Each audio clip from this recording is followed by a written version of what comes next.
cousin's 2007 to 2009, I think, Toyota Camry. He has a leaking thermostat housing. Yeah, the gasket's bad, but we're just gonna change the thermostat as well. Yep, that's why we're changing it. You know what, just for the heck of it, let's check his oil level, because every time I work on a car, I have a habit of checking the oil level. And almost every single time, they ain't got no oil. I wonder when he did his last oil change. Oh, need to add some oil. So first things first, I'm gonna go ahead and rinse off all that coolant crud, so that way I don't have to worry about it while I'm working. I'm gonna go ahead and back out his car and rinse this off in the driveway, but first things first, I wanna add some oil. You know, that's one quick way to ruin your motor on your car, is not have enough oil in it. So since it barely even registered on the dipstick, I'll put 1 quart in and see what happens. That's 1 quart. Jeez. Look at that, barely registers now. I mean, a lot more than what it was. Man, I need to have a word with them. It's like, man, when was your last oil change? Do you even check the oil? Let's go. All right, went ahead and put less than 1.5 quarts. Now it's barely at the bottom. He's gonna need to just change his oil. Well, he needs to add more oil, but I'm out of oil. Yeah, recommend an oil change for him. Need to get that done. So I'm gonna go ahead and back out his car. How many miles do you have on this thing? 100,000. All right, 498. 100,496 miles. Oh damn, I just backed up his car, and yeah, that's quite a bit of a coolant leak from that thermostat housing. All right, so gotta rinse that thing off. Now I gotta mop up the garage. All right, got my little drain pan over here. Let's go ahead and rinse this off. Whoa, don't get the alternator wet now.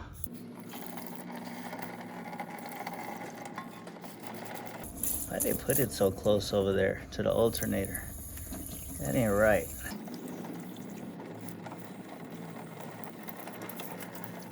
All right, get the compressor going so I can blow some air out of there.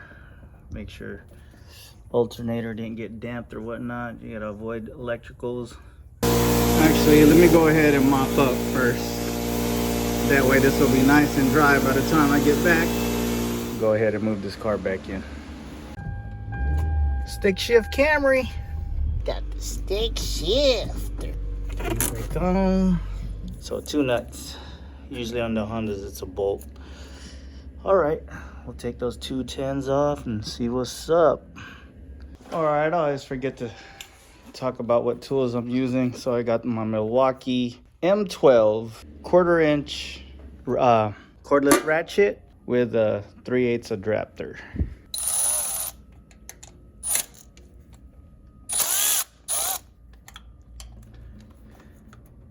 Oh dang, that just went gushing out. That was just 1 nut. That's crazy. Okay, the bottom. All right, don't go all the way so I don't drop the nut. Don't want to do that. That won't be fun. 1 nut off. Oh dang, it's making a mess. It's making a mess.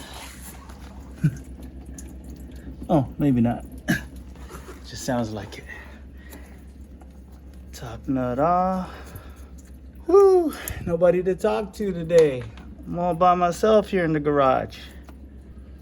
Booyah. Damn, this is a lot easier to get to than a Honda sometimes. Damn, why can't it all be like this? Let's observe the positioning. All right, we'll know when we take it off. Now we gotta inspect what this plastic piece looks like. All right, not too bad. Just gotta clean that crud off right there. All right, wipe off the crustaceans. Usually this happens because of lack of coolant changes. I mean, that's what I noticed, but there's times where just the gasket goes out too. So, I mean, We're taking out the gasket anyway, so might as well change the T-stat. Here's the new gasket. Here's the new T-stat from Toyota. Toyota, this is the part number. Oh, dude, this thing is pissing. Look at that. I've never seen it go through the giggle valve like that. See how it's pissing like that? Yeah. There has to be some kind of flow, but normally when I take out a T-stat, it doesn't do that. Let me make sure we have the right T-stat. So like, even though when you change parts and you ask for the right parts, yeah, you won't know until you put it in. That's just the beast of it. Yeah. Then if it fits, it's the right part. If it doesn't, it's not the right part. So I think he has an aftermarket T-stat on there. You see how it looks different, you know? So we'll see. As long as it fits, I'm putting it in. So yeah, that looks like a tricolor. Yeah. You see it? Unless it's new and improved, but all right, we're taking it off. All right, let's get this.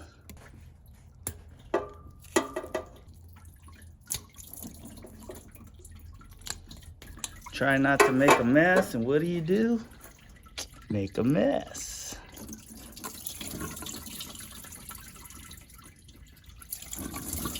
Jeez. It's a messy job, but somebody got to do it. Yeah, it is definitely aftermarket. Definitely aftermarket. All right. My bad. I don't know if you guys saw that. So on a Honda, there's tabs here where you could line up how the gasket goes, but I guess not on the Toyota. So the giggle valve, from what I was told, usually always has to be towards the bottom. So this is how we're gonna position it on the block. First things first, let's clean off the mating surface and take some of this coolant out. Where's the giggle valve? There it is. So I'm gonna do it just like this. I already cleaned this off. Shoot, made a mess again. I'm gonna drain this out. I'm probably gonna wipe this off again. Yeah, a messy job. Okay, didn't get it on camera, but I wiped around inside the T-stat housing, flange, whatever you want to call it, the thingamathing. There you go. Just had to put the camera down to line it up. Okay, we good. All right. All right, get the nut going. Get the other nut. All right.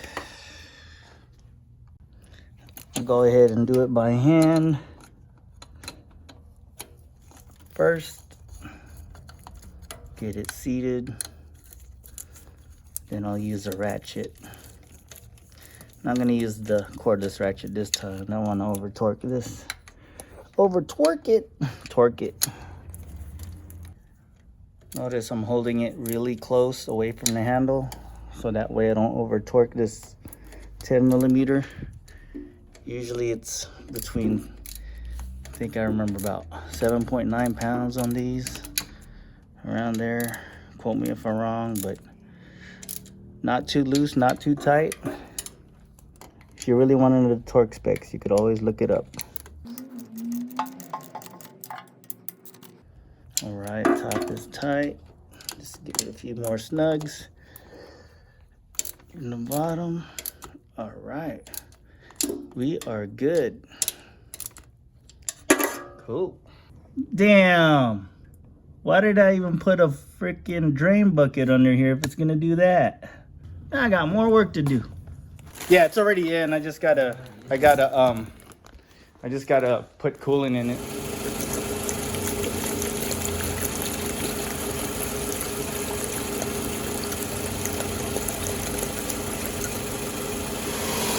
All right, since I got a mess to clean up, I'm gonna let this car idle for a second, let it warm up, bleed out the cooling system.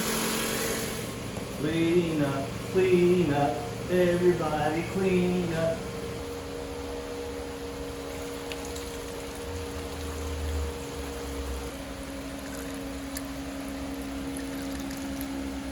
Tapos. That means done in Tagalog. Okay, how we doing over here? Still burping? All right, see if we have any leakies from the thermostat area. Of course not. That's what we're fixing. That's what we fixed. Of course it's not leaking. Come on. Temp gauge, just under middle. Normal operating temp. All right, car's back in the garage. Looks like the bubbles have settled out or settled down. Just waiting for the fans to turn on. All right, the fans just turned on. They're cycling off now. We're good to go. Just gonna squeeze the lower radiator hose and fill the rest of this in the overflow. Remember, don't always overfill this. You go a little bit past max, but don't go all the way to the top because you won't have room for your overflow. Open up the overflow, find that stick that goes in here. I don't know where it went. Might have dropped. Damn. Aw, damn, it did drop. That's messed up. Luckily, I have a special tool for that. Don't even trip. Let me introduce you guys to the claw. Yeah. Yeah. Where you at? Where you at? Booyah. That's what's up. Excuse the handle, it broke. Cheap plastic. Grab the lower radiator hose, squeeze it. I'm using a paper towel, by the way. Squeeze it again. Hold it while you're squeezing it. Take this off. While you're squeezing it, you plug this in. Then, put this right there.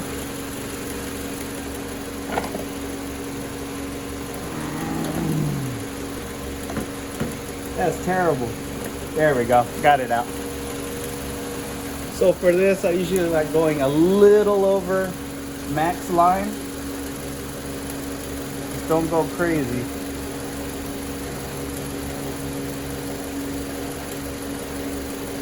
About right there, should be good. A little bit on the high side. Good to go. T-stat replacement on a 2008 Toyota Camry. Manual. So that was it. Easy peasy. Thermostat replacement. Don't forget to hit that like and subscribe button. And we'll see you on the next one. Peace.